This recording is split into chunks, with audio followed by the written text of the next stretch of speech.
Hello, this is Jacoby with Project Odessa Life in Odessa, Ukraine, and this is some footage from the other day when my wife and I went out with Roma and Ina from the Way Home, an outreach in Ukraine that serves the homeless and the HIV infected in Odessa. These friends of ours have been doing this for about 10 years, so they know where to find the homeless know who they are, and they help us to find them. And so Roma decided this time around he would take us underneath the building, and so he jumped through this hole just like a rabbit. He's a little smaller than me. I actually barely squeezed through there. Relata, it was a little bit easier, so we began working our way through the dark rooms, one after the other, with just random stuff and random garbage all around us, everywhere.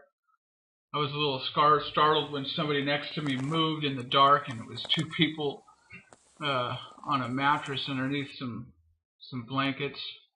And we found our way back to these guys, Vicha and Sergey.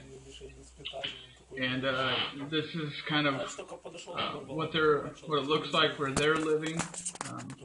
Both these guys are about 25 years old and are permanently disabled from Baltushka, just a cheap drug made from cough medicine and I think vinegar and something else, and they cook it.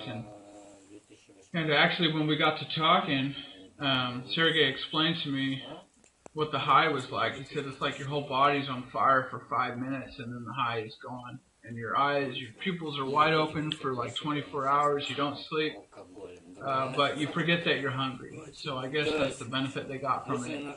I asked him, did he know what it would do to them? He said he didn't know, or he would have never touched it. So you hear a lot of really sad stories down there. They did like my tattoos, so that kind of gave me an inroad to talk to them. They were really digging those. And I share a little bit about my faith, what the tattoos meant for me, and asked what their tattoos meant for them, because they were prison tattoos in Ukraine. Prison tattoos, they mean something. He told me his tattoos meant that he didn't have a father, that he had a really messed up childhood, and he had tattoos for how many times he'd ran from the police and not got caught. And anyways, I told him I had a really rough childhood too, but he responded by saying, I killed mine.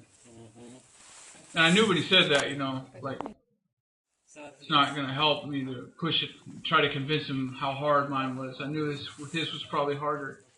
But, I could still be there to just be that symbol of hope, that act of love, and try to earn that reputation as somebody that they can trust. And in the future, my wife and I hope to have a center for the homeless, the HIV infected, the orphans, the prostitutes, where they can go and be ministered to and clean up and get help and find food and hear the gospel and just find friends and things like that. And that's why we're doing this work. We want to get experience. We want to build this reputation and of serving these people in the city. So we went back into these other two rooms.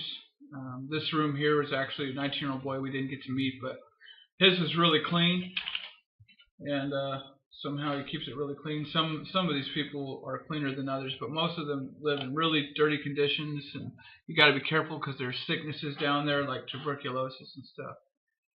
So we went back and sat in the van, waited for these guys to make their way out. And Roma told us about a 13-year-old friend of theirs who had tried Baltushka just 2 times, and then he was checked for AIDS, and the test came back positive. And he said the boy was so happy because he thought that positive was a good thing. And Roma had to explain to him the situation, that he was going to die, and was able to convince the boy to go back home. Some of these guys, they have homes, but the situations are much worse there even than they might be for them on the streets. Vicha here, he has a sister, but he doesn't want to be a burden to her. And these guys were actually, for their condition, were exceptionally smiley guys and really just polite and thankful for what we were giving them. So that was good to see. And we also heard stories about people, sometimes they know there's people living under these buildings, so they'll take bars and they'll seal the hole shut. And Vika and Ina came and they had to get the key from the police to open the manhole and let the people out through the hole. And another time they were actually building a wall back there, and Ina showed up and she said, "Hey, there's children back there." And the people said, "No, we checked. And she said, "No, there's children back there," and was able to convince them to let her go through and take back part of the wall. And sure enough, there was children back there. It was just going to be sealed in by the hole. So a lot of people in the city, they could really care less about these people at all. And a lot of them might seem beyond help. Most of them can't read, can't work. Some of them can't, or don't want to learn how to clean themselves up, don't want to learn how to rehabilitate themselves. They've grown accustomed to this life. And so that's why I feel the most practical way to help them is to have a center.